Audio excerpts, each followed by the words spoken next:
குழந்தைகள் பெரியவர் அனைவரை இழுக்கும் குமரன் அவன் கலையா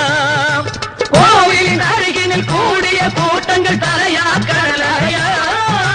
குழந்தைகள் பெரியவர் அனைவரை இழுக்கும்